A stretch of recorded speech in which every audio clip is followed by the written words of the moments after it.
Bienvenidos al podcast más bostero de todos. Gracias por darle play.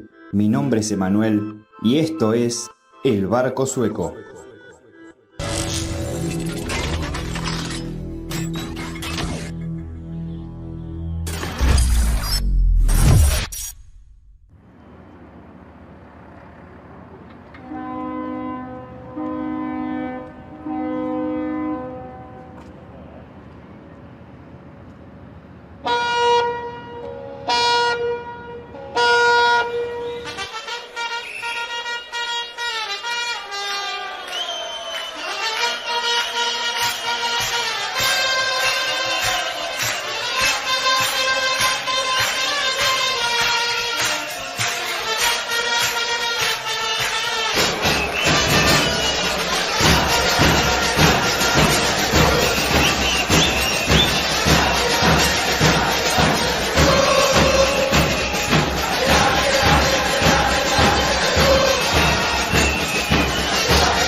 Hola a todos, gracias por estar del otro lado. Estás escuchando El Barco Sueco, un podcast teñido totalmente de azul y amarillo, donde pretendo recorrer diferentes momentos y situaciones a lo largo de la historia de Boca Juniors.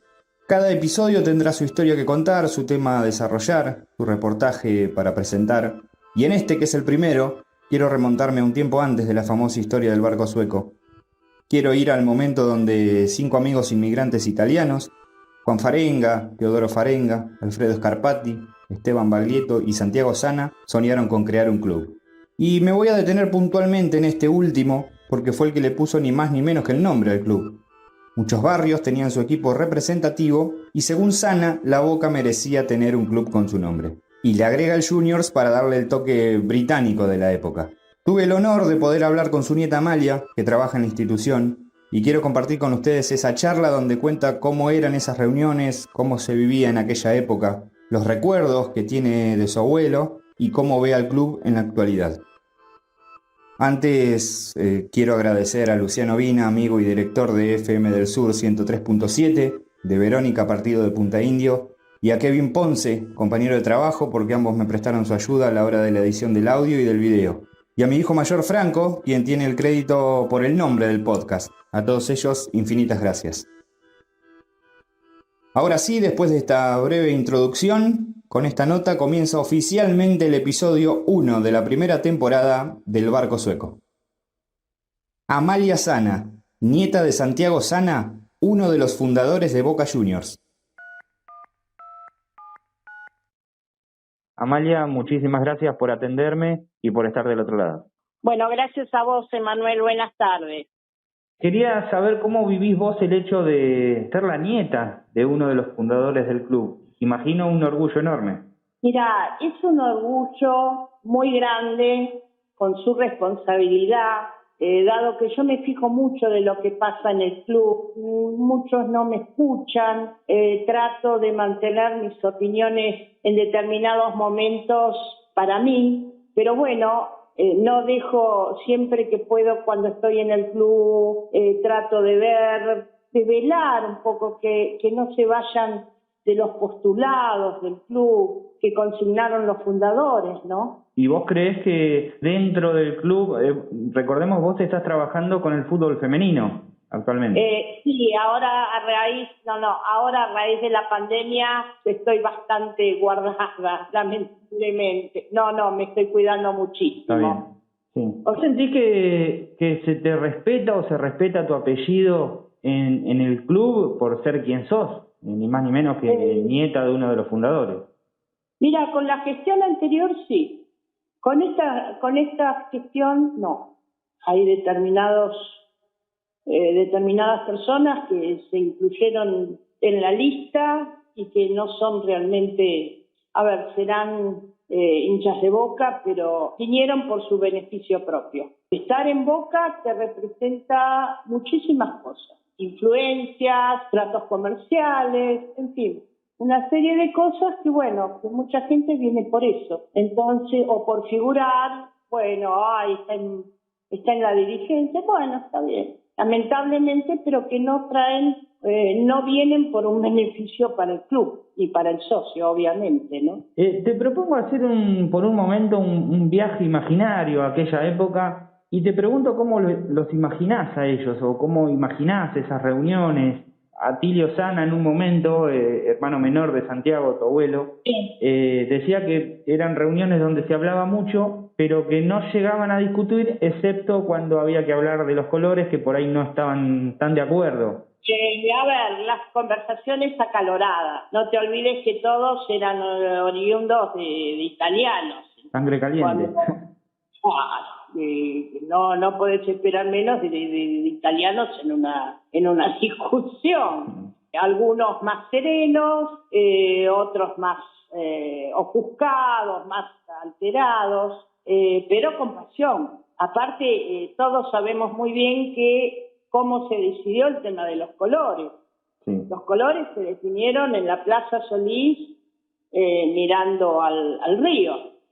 Muchos quieren tergiversar la historia, pero la historia es esta, no hay vuelta. Inclusive yo el año pasado no, el último, creo que fue el penúltimo, del 19, que fui a la plaza, yo miraba hacia el río, claro, y ahora ves todo. Ahora hay edificios, creo. O sea, no ves nada, pero bueno, evidentemente, o sea, acá los edificios sí se veía el río. Te das cuenta, aparte no te olvides que en esa época era la historia de la inmigración a nuestro país. Entonces, dudas sobre los colores no puede haber. Que algunos quieran venir a decir, no, porque ese del color, no. Tal vez se estaba hablando en reuniones del color, hasta que, bueno, cuando llegaron a la plaza tuvieron que tomar una determinación cuando ya tenían casi todo definido. Por ahí había una cierta incertidumbre, pero una vez que acordaron eso, me parece que ya no hubo más dudas que el club se cerró por completo. No, fue el barco sueco, el ingreso del barco sueco al Río de la Plata. Escuchaba en una nota que se hizo a Farenga Hijo, que decía que también podría deberse, porque el nombre se había propuesto, los colores se habían propuesto en 1907, que unos días antes Brichetto, que trabajaba en el puerto, pudo haber visto algún barco sueco que le disparó un recuerdo de una noticia que por 1903 fue bastante notoria, que era que habían rescatado de la Antártida a unos científicos suecos, y cuando llegaron al puerto había, miles de personas recibiéndolos con banderas de Argentina y con banderas de Suecia, que eran obviamente azules y amarillas, y que la visión de ese barco en ese momento fue lo que le disparó ese recuerdo. Pero de todas formas, sea cual sea, yo creo que el barco sueco fue el que nos trajo el azul y el amarillo. Mira, yo esa versión nunca lo escuché. En mi casa nunca escuché toda ese análisis. Uh-huh. Sinceramente, no quiero menospreciar a Antonio, pero también hay que pensar que Antonio también escuchó la historia, porque vos fíjate que Antonio recién ahora creo que tiene 80 y pico de años.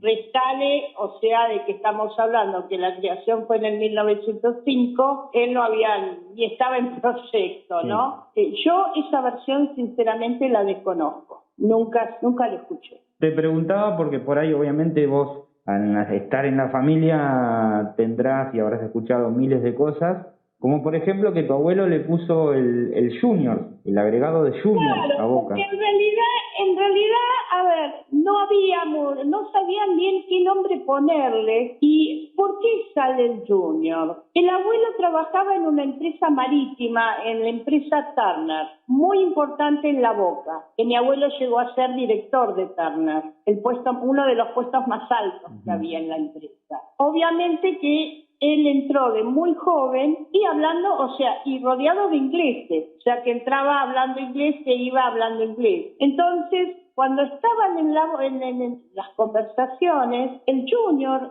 significa hijos de La Boca, porque realmente, analiza, todos nacieron en La Boca. No. O venían de algún barco, pero estaban establecidos en La Boca. Inclusive vos, supongo que alguien te habrá contado, lo habrás leído, en Toto Cafarena siempre la llamaban la República de la Boca. O sea, ellos eran un grupo muy cerrado en el barrio. Fíjate que, por ejemplo, ahí en La Boca está la asociación La Verdi. La asociación de Verdi era una asociación, porque no, creo que todavía continúa, era la Asociación de Socorros Mutuos La Verdi. O sea, perdón, Giuseppe Verdi. Nosotros en el barrio siempre en mi casa se le dijo La Verdi, pero ayudaba mucho a la gente del barrio la asociación, que eso venía también de Italia, ¿te das cuenta? Sí. Y esa asociación era un puntal en el barrio. Ahora que estás diciendo esto, justamente como decís vos, te decía que había un arraigo muy grande por el barrio y que cuando los demás equipos iban a jugar al barrio, eso se notaba, el amor y cómo la gente seguía en La Boca al Club Boca. Vos pensás que eran italianos puros, y el italiano puro es muy pasional, muy temperamental, muy visceral, ¿te das cuenta? Sí, sí. Entonces, bueno, amaban lo suyo y protegían lo suyo, ¿te das cuenta? Sí, sí. Inclusive los matrimonios eran entre familiares, entre primos. O sea, tenemos que pensar, vos tenés que remontarte a los usos y costumbres de antaño, de esas épocas. ¿Te das cuenta? Por ejemplo, el tío Atilio, o digamos, la mujer del tío Atilio, rompió la tradición casándose con el tío Atilio, porque en realidad la familia de la señora del tío Atilio se casaban entre primos. O sea, y era normal. Y era una costumbre, sí, de la época. La tía Isolina rompió el molde, ¿te das cuenta? Pero bueno, son costumbres que, bueno, que sí, se fueron cambiando. ¿te das cuenta? Y después, obviamente, cuando se fueron casando, se fueron haciendo sus viviendas, cada uno se fue yendo a distintos barrios. Por ejemplo, el tío Atilio, después de muchos años, y terminó viviendo en Florida, en la provincia de Buenos Aires. Así como el tío Atilio, otros hicieron lo mismo. ¿Y vos pensás que alguna vez imaginaron lo que estaban fundando?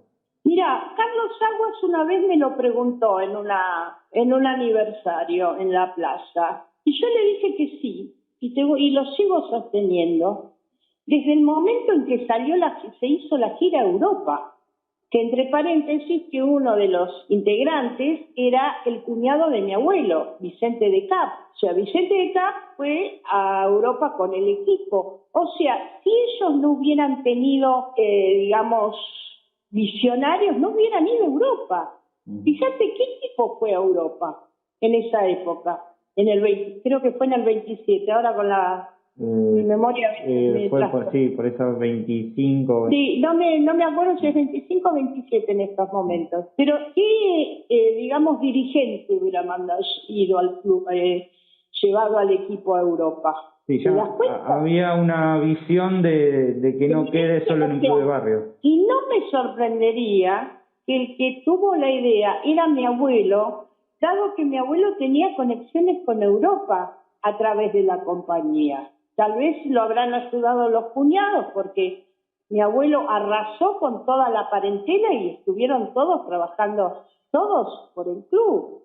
Cerezo, los de Cap, Salesi, todos ellos, no, es más, el suegro de Atilio, que era Chinelli, eran imprenteros en La Boca e imprimían el balance. Y yo esto me enteré por una de las hijas del tío Atilio. O sea, estaban todos en el club, tal vez en menor o en el menor grado, pero todos estaban.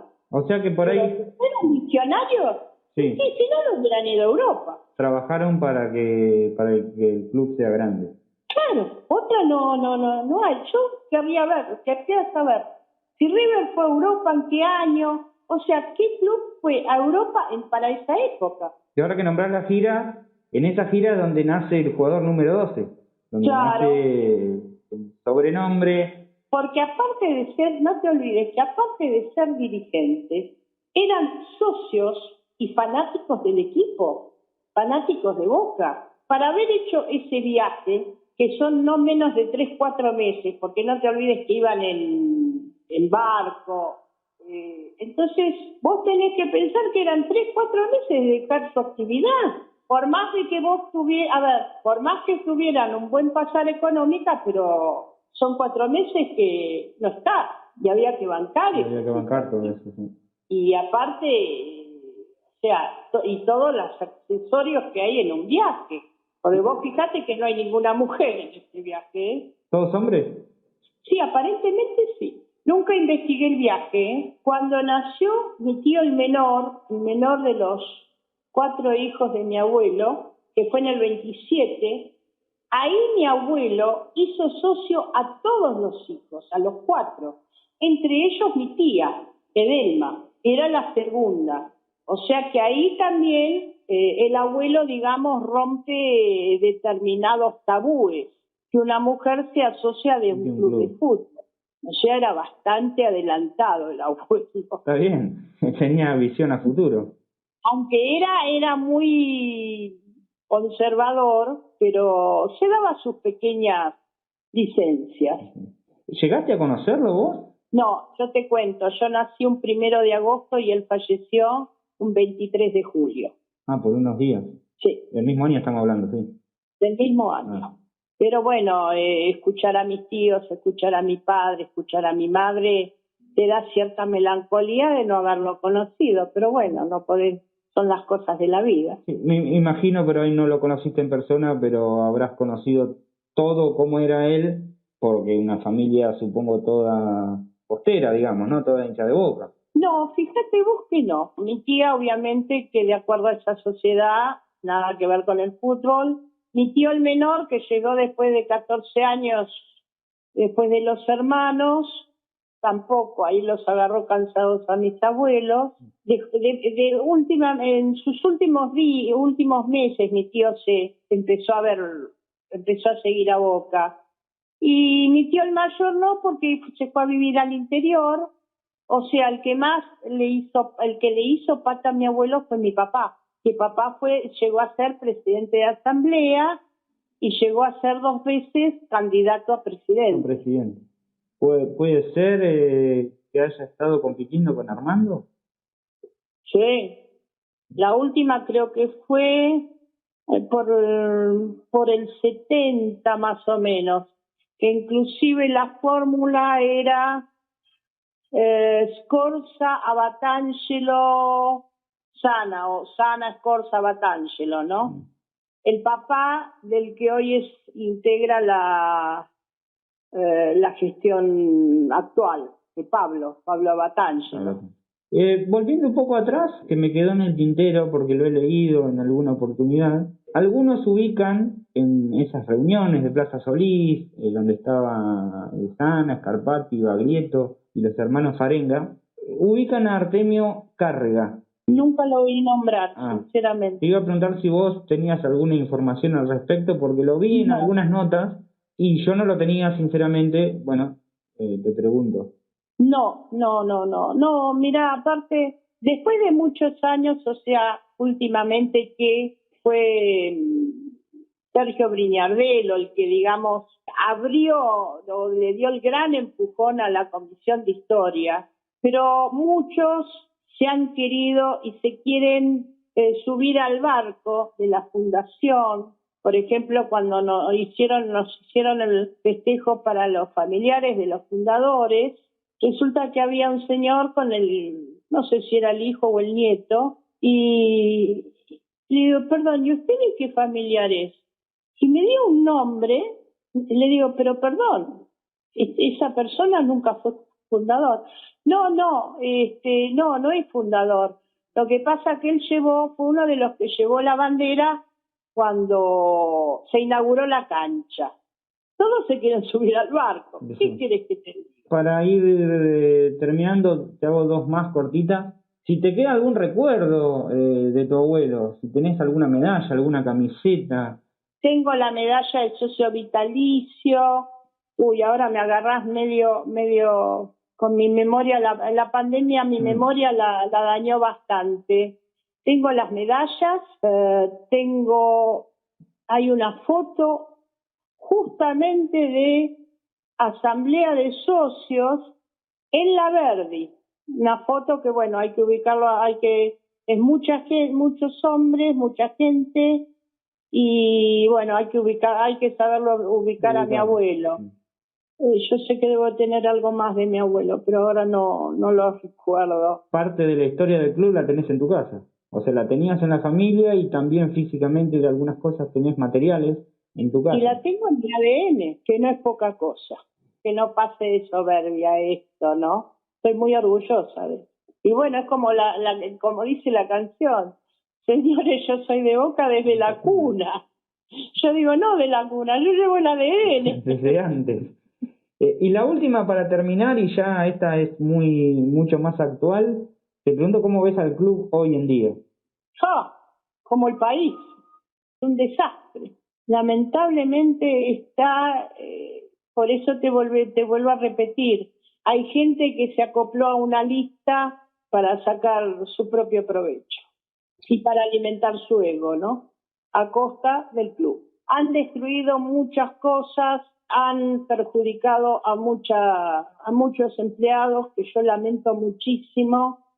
Fue lo más doloroso que hubo, gente que ama el club y terminó de un día para el otro en la calle, y gente que laburó para el club, pero no 2 años ni 4 años, gente con años de trabajo, y eso a mí me molesta mucho, porque trabajaron con una determinada dirigencia, lo echaron, y sin embargo esa persona también trabajó con las actuales autoridades en un periodo anterior.